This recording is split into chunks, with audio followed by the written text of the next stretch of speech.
Remaker's Mark Special Episode 29, In Memoriam 2021.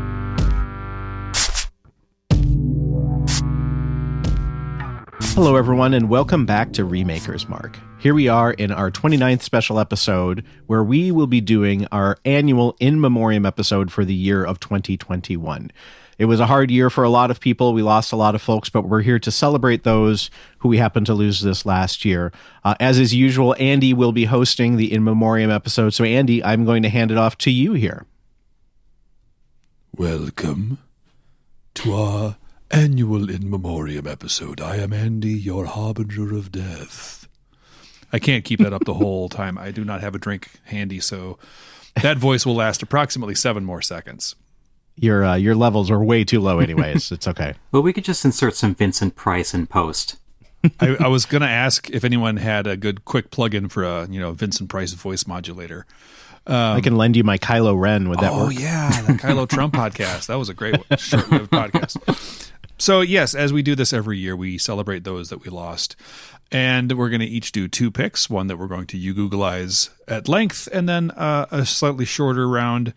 And I'm going to start us off with a bang, because 2021 was a difficult year for a lot of reasons for a lot of people.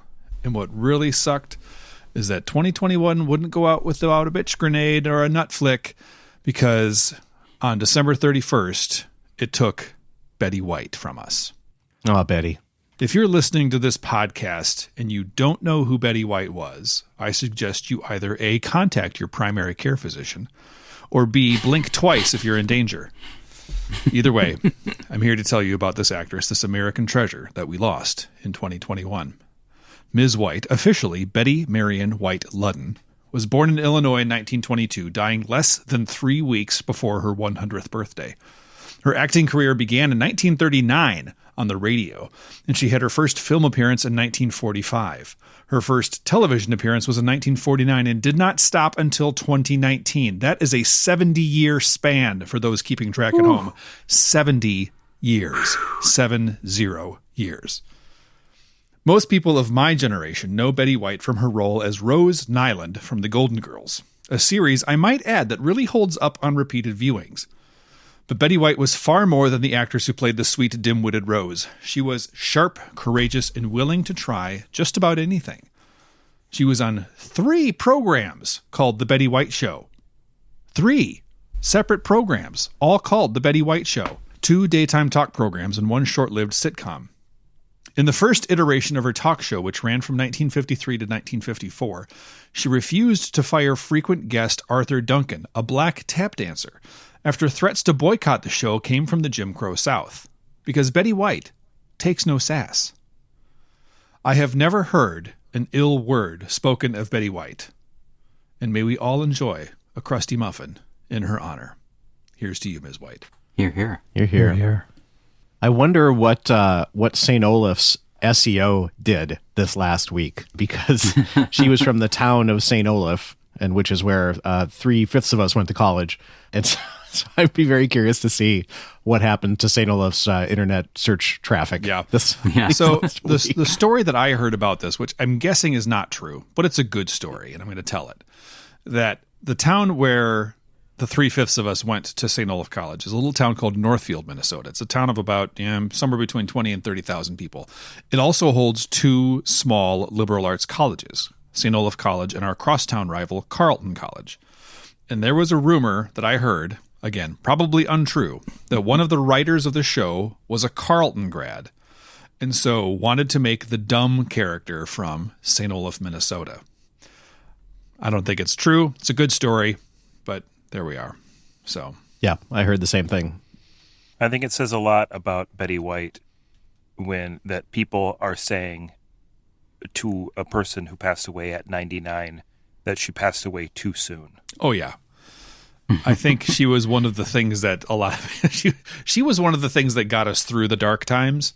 And she was a person for whom every appearance on the screen was a happy and joyous and hilarious occasion.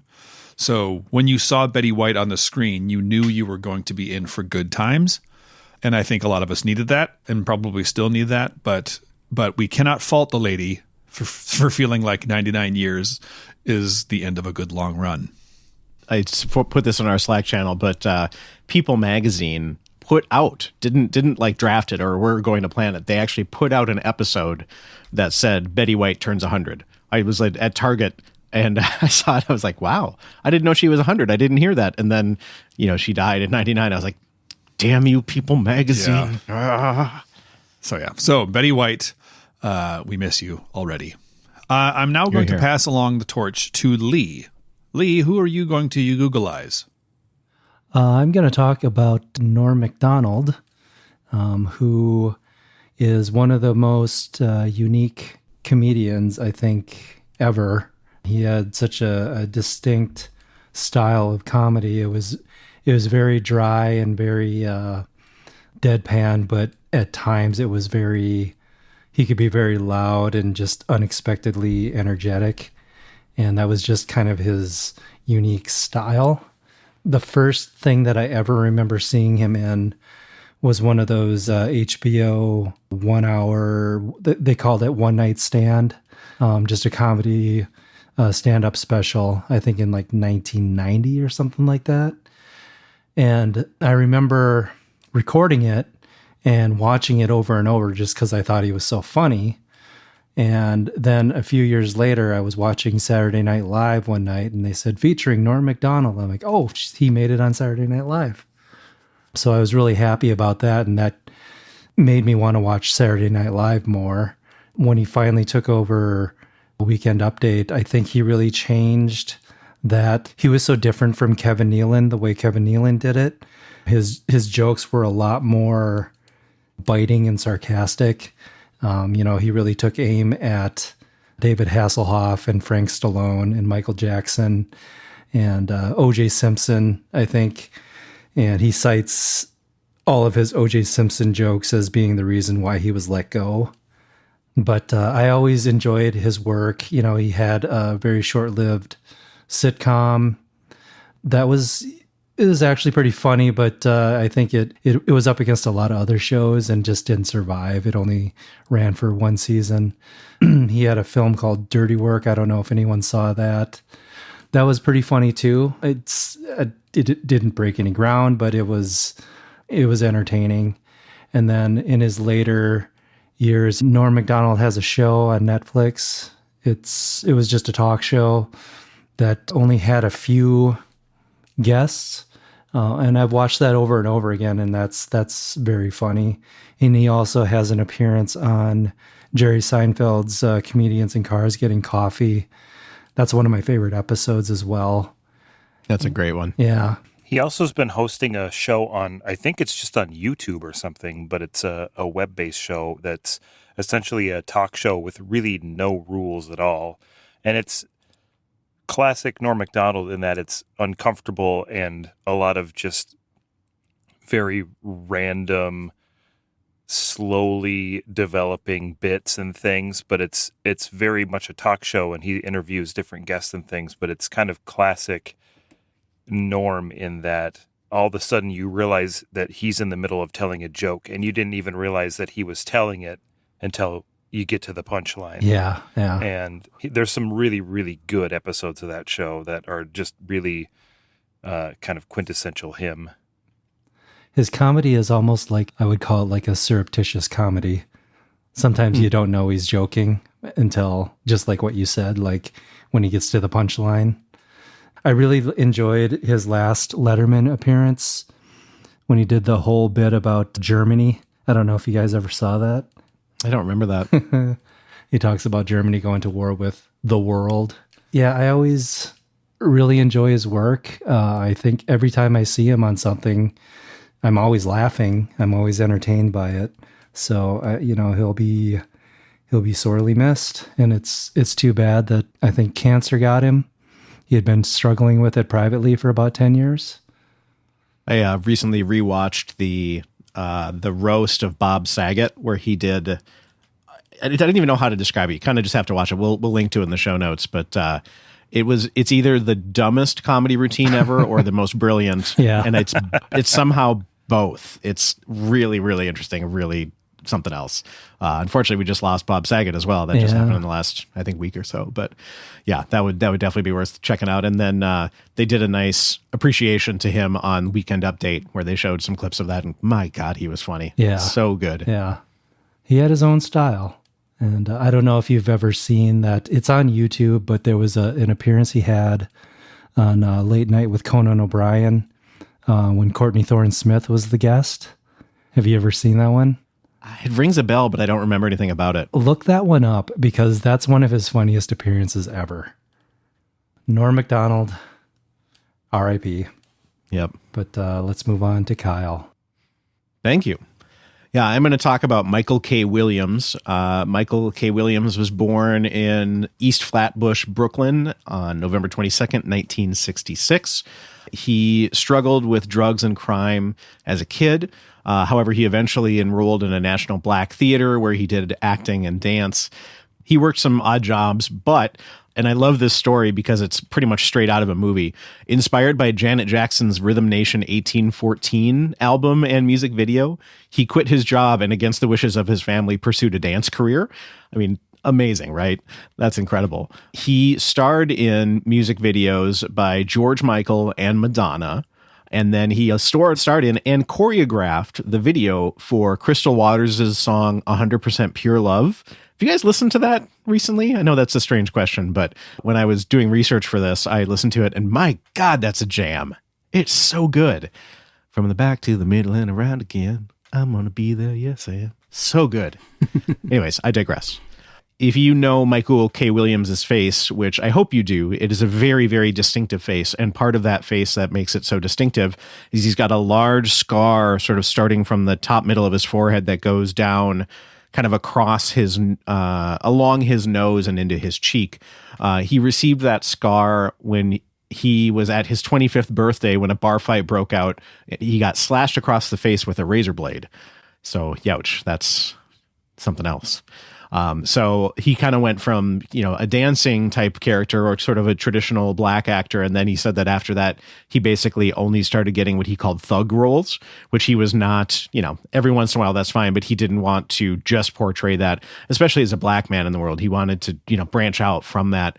And one way that he did that, and probably the role that he is by far most known for, is the role of Omar in The Wire, which started in 2002. One of the greatest series of all times and one of the most indelible characters in that series.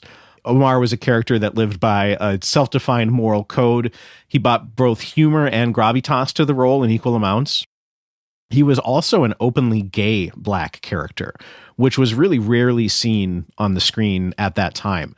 It just wasn't something that was in the media world. There were certainly people living that life, but it was not anything that was represented in the larger world. He got a lot of flack from lots of different communities for playing a gay character. But on the other side, he also received a lot of gratitude and appreciation, especially from gay black youths who were seeing this represented for the first time on TV. So it just speaks to how representation can really matter. So, something we need to continue to work on today. He said, I saw a lot of homophobia in my community. Omar definitely helped soften the blow of homophobia, and it opened up a dialogue, definitely. So good on him for that. He was even chosen as the celebrity grand marshal in the 2016 San Francisco Pride Parade. So, I mean, it just goes to show, a character in a show as dense and as complex and as, sort of sneaky good as The Wire is, that it can take that and really branch out from a cultural perspective, which is pretty darn cool. He also played several small but memorable parts in other shows like Alias, CSI, The Sopranos, Law and Order SVU, Community. He also starred as Albert Chalky White, who was the leader of the black community in Atlantic City in 5 seasons of Boardwalk Empire. This was news to me. He was originally cast as a motion capture alien version of Dryden Voss, who is the crime lord in Solo that was eventually played by Paul Bettany. He couldn't do it because of scheduling conflicts, but originally, that was going to be a full CG motion cap alien that was going to be played by him, which would have been really, really cool. Barack Obama, former president of the United States, paid him as high a compliment as you can receive, saying that The Wire was his favorite show of all time, and Omar was his favorite character in the show. So doesn't really get any better than that. He was an electric performer and was the type of actor that others were consistently measured against, whether it be on the show that he's in or aside from that. I mean, he was one of those actors who people were measured against. He was that strong and that potent of an actor. He continued to struggle with drugs throughout his whole life, to the point where he could actually barely remember when he met Barack Obama, and he told him what I just said about The Wire and about Omar. So he had lots of ups and downs. He unfortunately died of a drug overdose on September 6th of this last year, with fentanyl, cocaine, and heroin in his system. So unfortunately, addiction is a hell of a thing, and it got the best of him, but he really brought a lot of incredible work into the world. I think that what he did in The Wire, I think, will live on forever in that show. I know there are people that watch that show every year. It's one of those shows that is seen justifiably as one of the greatest TV shows of all time, and I think he's the best part of it. So that is no small feat. So that's Michael K. Williams. Unfortunately died at the age of 54.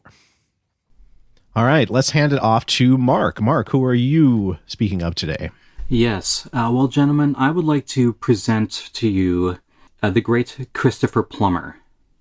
Truly a giant of Hollywood. In the early 50s, he arrived on the scene as a fresh-faced lad from Toronto. And for quite a long time, for several years, was a working man's actor. And then came this little picture called The Sound of Music. It would be followed by many resume pieces over the next few decades, but that featured things like The Return of the Pink Panther, The Man Who Would Be King, Somewhere in Time, Dial M for Murder, and hey, why not The Velveteen Rabbit and David the Gnome, and An American Tail. But then Dragnet and The Cosby Show, he had an eclectic resume, and this is all stuff that's just before 1990. He, of course, would continue to act, well into his 80s, and at one point set the record for the oldest man to win an Oscar when he won the Oscar at 82. I believe that was for the movie Beginners, where he plays an elderly man who comes out as gay, and tell the story of his experience there.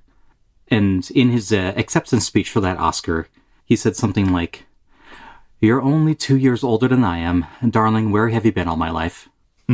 Christopher Plummer was a good actor as a young man. He had quite a presence, and he aged like a fine wine. He only became more stately. He only grew in his presence. He became more in demand. And as a casting agent in Hollywood, if you needed an elderly man with presence, chances are, very strong chances are, you were looking for Christopher Plummer. That is, if you didn't want Anthony Hopkins, and in demand he was, until very recent years, just a few years ago, he was a feature role in Knives Out, where he was very, very impressive. So good. Yeah, so good. I mean, if it weren't for all the other performances in that movie, I would say he stole the show. But yes, I mean, for all this clout and gravitas that he brought, he was nominated for, actually, I don't know how many nominations. He won 3 Oscars, all for Best Supporting Actor. He was nominated for 7 Emmys and won 2 of them. He was nominated for 6 Tonys and won 2 of those. And honestly, that feels a little bit skimpy. It feels like he should have been more accoladed than that. My favorite role of his to this day is when he played Mike Wallace in The Insider. Oh, yeah, that's a great movie. Yeah, he was fantastic in that. I always forget about that movie. I think that it's a little sadly ironic that both the old men from Pixar's Up passed away in the same year. Yes. Oh, I didn't yeah. even think about that. Yep. Yeah. Aw. Yeah, that was Christopher Plummer as the villain and Ed Asner as the hero. I had no idea Christopher Plummer wasn't British. Yeah, me either. Yeah. Or Austrian. Toronto is Little Britain, basically. Might as well be, yeah. But yeah, Christopher Plummer, what an awesome dude. What a huge presence that we lost. Hollywood won't be the same without him. Cheers to Christopher Plummer, R.I.P. Agreed. Jeremiah, it is to you. Indeed. The person I'm going to speak about is considered the godfather of modern black cinema, and that is Mario Van Peebles' father, Melvin Van Peebles. Yeah. He was born in 1932. He is an American actor, filmmaker, playwright, novelist, composer. He's an artist, poet. He is a true Renaissance man, and he is a fascinating story in his own right. And I think what makes him such a significant force outside of his body of work is how much what he did opened the doors and influenced a younger generation of African American filmmakers like Spike Lee and John Singleton and basically everybody. So much of what we know of African American filmmakers and black cinema wouldn't have been possible without Melvin Van Peebles kind of paving the way to a lot of that, which he did through his movie Sweetback's Baadasssss Song in 1971. It wasn't his first project, but it is definitely his most iconic. He was able to create it with a loan from Bill Cosby for $50,000. And then he wrote, directed, produced, scored, edited, and starred in this film, which ended up costing about $500,000, opened in two places, Atlanta and Detroit, and went on to make over $15 million. Wow. And largely because of the word of mouth of this, within the working class kind of blue collar African American communities, and a soundtrack by Earth, Wind and Fire doesn't hurt it either. But that film and the success that it had really made Hollywood say selfishly say, oh, there's money in these types of movies, and open the door for sort of that blaxploitation movement of theater, of cinema. And one of the things that I love about Melvin is that he never, because the MPAA always, or at the time, the MPAA didn't have any African Americans on their board, so he refused to let them rate his movies, give them a rating. So they were always ended up being rated X because they didn't have a rating, which he kind of took as a badge of honor at the time.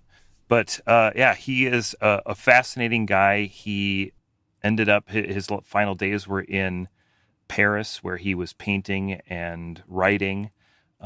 He has won everything from Critics' Choice Awards to Most Promising Book Awards, Best Score for an Album, Best Musical, Lifetime Achievement Awards. Everything under the sun he has kind of had his hands in, and he's just a fascinating guy. And it makes me wish that I had chosen Sweetback's Baadasssss Song when we were kind of highlighting African American directors, because I feel like that was a missed opportunity that now I wish I could go back and try. So I'm gonna seek it out anyway, just because the more that I have read about him, the more I really want to see that movie. There's no one saying you can't pick it in the future, Jer. That's true. Mm-hmm. It's a trip. That movie is a lot. It's real good, but it's a lot. That's what I've heard. And even up until a few years ago, he was the lead of a band called Melvin Van Peebles with Laxative. And he named it that because the band smooth jazz. Van Peebles said that he named the band Laxative because they make happen, and I love that. Cool to the end, man. Cool to the end. No doubt. So that is Melvin Van Peebles. I haven't seen anything of his other than Sweetbacks, but that now I realize that I should definitely do so. It's really interesting because he's got a huge catalog of work in directing, producing, writing, composing, some theater stuff, some everything else, but he never really hit like he did with Sweetbacks. Again, there were a lot of things that got recognition, but none of them hit the popularity and sort of the zeitgeist like that one did. There were some things about the Black Panther called Panther. Actually, there was a movie that Mario Van Peebles starred in, playing his dad. I don't remember the name of that one now. But yeah, his catalog of work goes from 1957 through now. So, or through 2019, I guess 2020. But yeah, it would be interesting to kind of check out some of these other pieces of his acting, his directing, his writing, that sort of thing. And with that, we are done with our first round. So let's dive into our bonus lightning round, and I'll pass it on to Lee to start us off with those. Thank you. I would like to talk about Richard Donner, who is a director.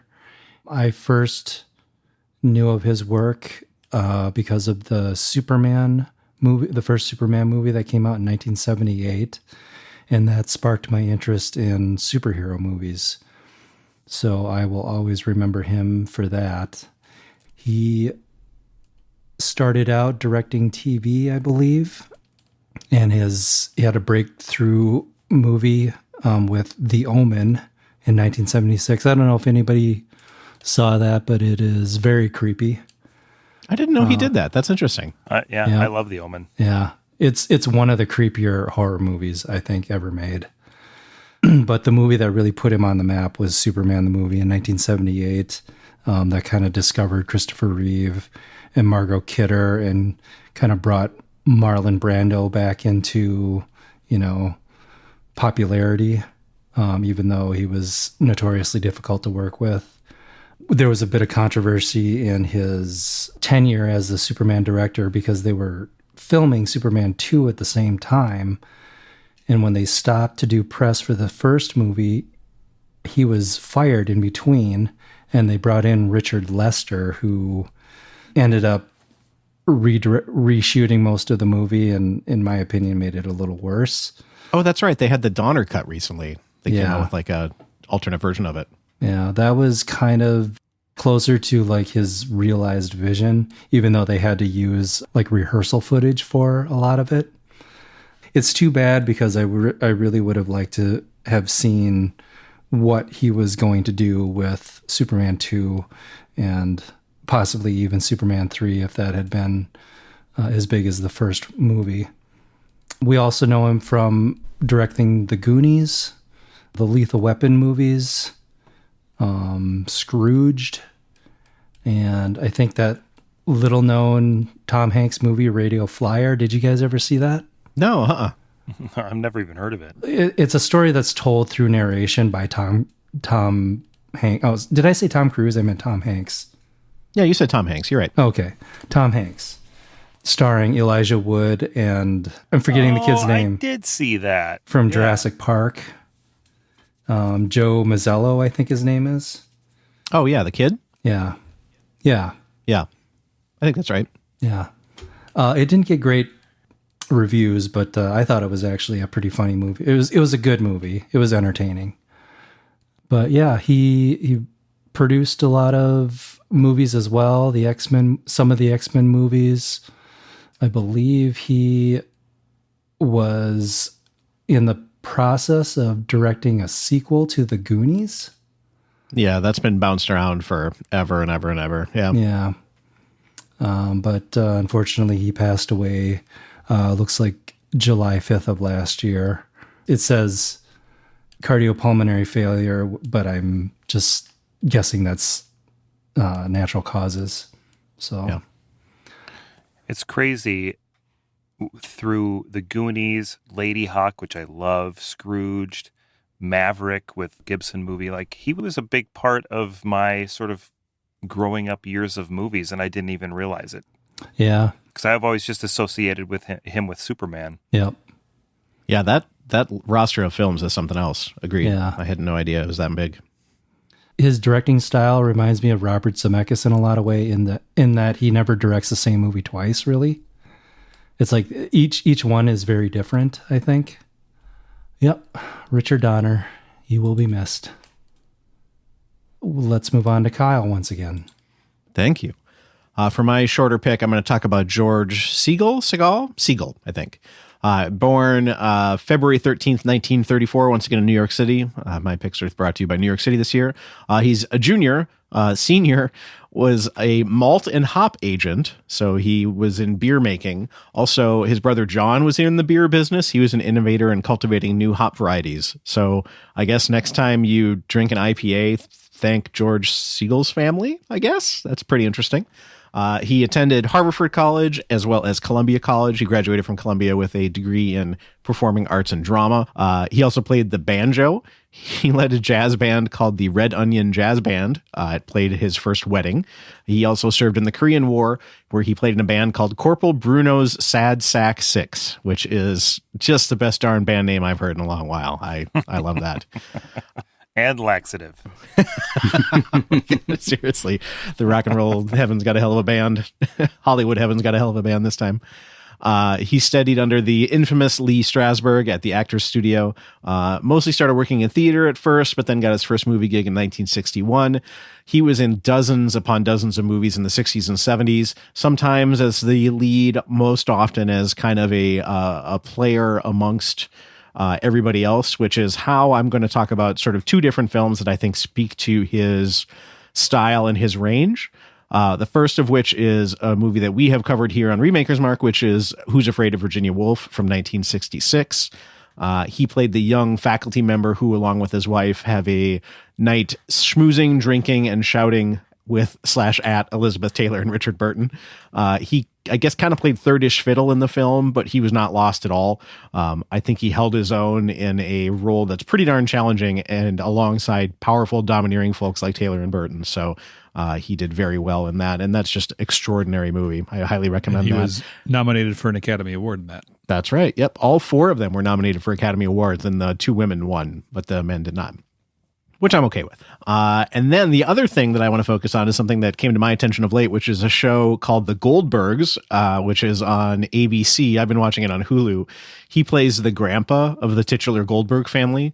He's goofy, pretty horny, and pretty much always game for whatever sort of shenanigans the grandkids get themselves into, pretty much egging them on along the way. He brought a lot of heart, a lot of silliness, and just the right amount of sort of like, now you've learned your lesson, weight to the role. I'm really sad that this I think is the last season of the Goldbergs. I don't know where they were at in filming as far as when he passed away, but yeah, actually that was back in March, so I think it probably affected that. But anyways, he is really, really great. Folks of our generation probably remember him best from Just Shoot Me, where he played Jack, the owner of the magazine where the show was set. That show kind of drive me nuts, but I liked him, and I kind of liked the aloofness that he brought with that. I appreciated that. He unfortunately died of complications from bypass surgery on March 23rd of this last year at the age of 87. So, George Segal, you were great, and you left a lot of roles for us to dig into, and you'll be missed.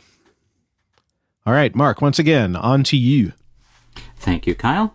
For my second pick, I would like to talk about Michael Nesmith, whose name might be, he's maybe not a household name, but his band certainly is. He was in the Monkees.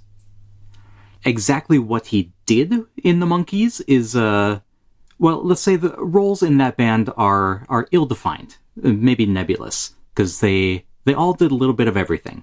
If you could say that Mike Nesmith was one thing in the Monkees, you would probably say he was the guitarist. But it's also totally fair to say that he was one of their songwriters, one of their singers. He did quite a few things, and even after the Monkees, he was a bit of a novelist. To take a step back, he's appearing on this episode because the Monkees were in fact a television band. The band was created for the show to try to riff off of the Beatles' popularity, where the creators were interested in an American version of the Beatles. Of course, they insisted on having one British guy because that British guy was adorable. And so they decided they needed to have him, even though it was supposed to be an American version of the Beatles. The band went on to do very interesting things. And even though they were and will always be panned as a ripoff of the Beatles, which is both literally true and a sad overlooking of a really interesting and creative band that made fantastic songs. I forgot where that sentence was going, but suffice it to say, the Monkees did some really cool stuff. They started off as a band that was merely a front, where the producers wrote all the music and the actors performed much of it. But by their third album, the actual band members were writing and recording all of it. They were good enough, and they felt that they were good enough that they should be doing it. They took their place. They really had earned it, and they claimed their place in music history, and made good use of it by doing interesting stuff, and writing a ton of great songs. And yes, Mike Nesmith was an equal factor in their success and their creativity as any of them were. Perhaps any of them except for Davy Jones, who was maybe just the master of the tambourine. I believe Mike Nesmith's mom or someone in his family invented whiteout. So that's where he got most of his money. That's awesome. The Monkees were and will probably always be my mom's favorite band of all time. I listened to a lot of the Monkees growing up. Like, I think probably until high school, I listened to like infinitely more Monkees than Beatles, which I know sounds blasphemous, but that's just what it was. I remember watching it. And I used to watch their show religiously. Yeah, I watched a lot of their show as well. I think it was on Nickelodeon, maybe. Yeah. And currently my household is so Beatles, where, my wife has always been, since her youth, and she really taught me a lot about the Beatles.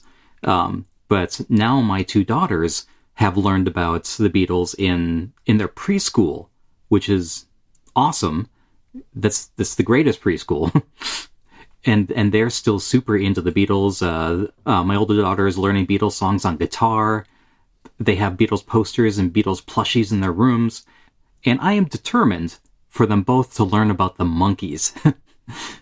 Because that is just a fantastic way to follow up on learning about the Beatles and about the effect that the Beatles had on the world and some of the things that they inspired. I think that it would be a great practical joke if you told them that the Beatles were a rip-off band of the Monkees. So that is Mike Nesmith and the Monkees, and I will hand off now to Jer. My second pick, I chose him. He may not be the most interesting or sort of significant person on the list of folks who passed in 2021, but I picked him for a couple different reasons. One of which is because he's the only person on the list that I actually met, and that is Dustin Diamond. I almost exclusively know him as Sam Screech Powers from the Saved by the Bell franchise, or Saved by the Bell universe, I guess, because there's about 5 different shows and 2 movies, all based around the same characters of Saved by the Bell. Dustin Diamond is kind of a tortured soul of sorts, finding fame as a kid, playing this sort of goofy nerd character in Saved by the Bell, and really finding insane amounts of fame from that because that show was kind of crazy. And then he just rode that celeb status as long as he could, through, like I said, various iterations of the show. And then when that dried up, he was doing the sort of B-list celeb circuit of things like Celebrity Fit Club and other shows of that ilk that had kind of the old celebrities on them. I think he was a regular guest on maybe like Ricky Lake or something. That sounds like something that he would do. Mm-hmm. He released a tell-all biography about the Saved by the Bell world called Behind the Bell that got everybody all riled up because it was a story of sex, drugs, and rock and roll and all of this illicit behavior that all these kids were doing and how they were all treated by the producers and so on and so forth. And many people have come out since then saying that it's kind of a bunch of bull. He even in interviews have said that it was ghost written and that he doesn't even think that it's all true. And it seems like a lot of his past Saved by the Bell life has been a lot of trying to find that celebrity status again by any means necessary, and just kind of ruining his life in the process.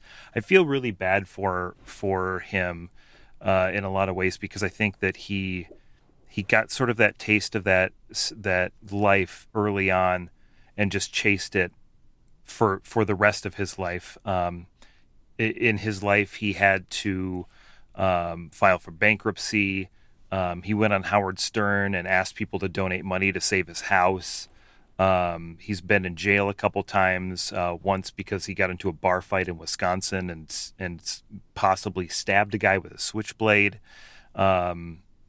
He was married and then divorced, but his death certificate says he is never married. So it's just a very weird tale of his life. Finally, in January of this past year, he was diagnosed with stage 4 small cell carcinoma in his lungs, and didn't even make it, I think, 3 weeks after that diagnosis before he passed away at the age of 44, which is younger than I am. And the other little connection that we have, besides having met him at one point, is that he died in Cape Coral, Florida, which is where I went to high school. But I guess I threw him on the list as my second pick, both because he was at my college, which is not St. Olaf, but Augsburg College. He was doing a stand-up thing there at one point when I was going to school there, and so I just kind of ran into him on campus one day. And he seemed like both a good dude, but also an arrogant, want to be cooler than he actually is kind of dude. Like, he was so trying to separate so much from this character of Screech, but that's the only thing he had going for him as far as notoriety. So it was like this, he hated and loved it and himself, it seemed like.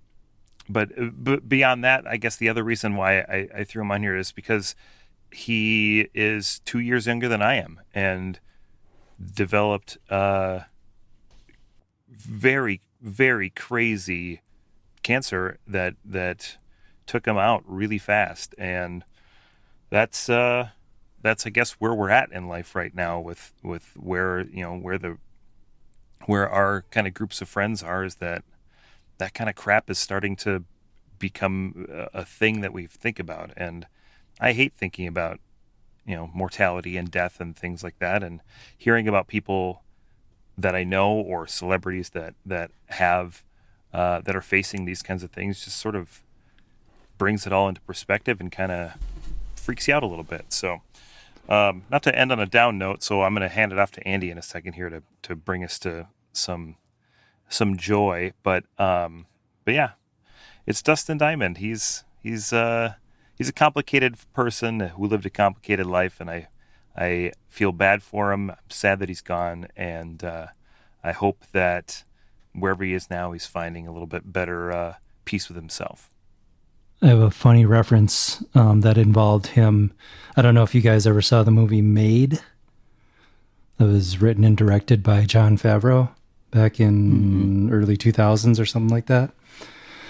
There's a scene where Jon Favreau's character and Vince Vaughn's character are trying to get into a club and they're being denied. And then Dustin Diamond walks up as himself and he gets in. The bouncer just lets him in. He's like, "Hey, how's it going?" And he just shakes his hand, gives him a hug and lets him in. And they're like, "Was that Screech? Did you just let Screech in and you're not going to let us in?" So I thought that was a funny scene. It's interesting if you look at his filmography. It goes a couple little minor roles, and then in 1988, it's his role, Screech. Then another thing, Screech. Another thing, Screech, Screech, Screech, Screech. And then after that, so that's 1994. And then after that, it's waiter, himself, doctor, himself, Zanius the Eternal, himself. Yep. Like he just made a living playing the guy that played Screech. But yeah, I gotta imagine that just gotta wear on you. But Andy, let's finish this all up with you, Harbinger of Death. I'm glad I can bring us out on a happier note that still talks about death. I'm going to finish the episode up by talking about Jessica Walter. Ms. Walter was an American actress whose career spanned decades, starting with a theater credit in 1958 and culminating in 2021. Depending on your age, you may know her from Play Misty for Me, for which she was nominated for a Golden Globe. Or you may know her from her scene-stealing role as Lucille Bluth in Arrested Development, or the animated equivalent in Archer. Incidentally, she started and ended her theater career in the same location, the Bucks County Playhouse in Pennsylvania. She was nominated for Golden Globes twice, Primetime Emmy Awards 5 times, winning once for the show Amy Prentice, and 3 Screen Actors Guild Awards. She also won a Clarence Derwent Award for her Broadway debut in 1963. To me, Jessica Walter will always be Lucille Bluth. She was an actress who knew how to combine poise with ridiculousness to get the laugh, and I'm glad I had the chance to see her perform. Rest in peace, Ms. Walter. I don't know much about her before Arrested Development, but my God, is she perfect in Arrested Development. She was the most perfectest in that role. But also the most perfectest in Archer. Which is essentially the I actually heard her interviewed about this, and apparently the producers of Archer were saying, we really want to find someone like Jessica Walter for this character. And eventually they just said, why don't we ask Jessica Walter? And they did. So sometimes you just got to go to the source. Mm-hmm. Yeah. We need somebody who could play sort of that character from Arrested Development that Jessica Walters plays. Who could do that? Well, thank you, everyone, for joining us for this year's In Memoriam episode. We will continue on your regularly scheduled programming with our next feature film, which will be Dune. Did I say that correctly? It's pronounced Dune. Dune. Dune. We're going to do Dune. The 1984 Dune. Anyway, Remakers Mark is a proud member of the Math is Hard Network. To find out more information about this podcast or any other podcast on the network, check us out at mathishard.net. There you will find show notes with links to all the people, movies, and links discussed in this episode. This information is also attached to the show file in the podcast client of your choice. You can find us anywhere you listen to podcasts, including Google Play, Spotify, and Apple Podcasts, where you can rate and review Remakers Mark, which would mean the world to us. And now YouTube, because there's an exclamation point. And now YouTube. We are on both Facebook, search for Math is Hard Net or Remakers Mark, and Twitter at Remakers Mark. So please join in the discussion there too. Gentlemen, as always, I enjoy our time together. May the Force be with you. And also with you. you.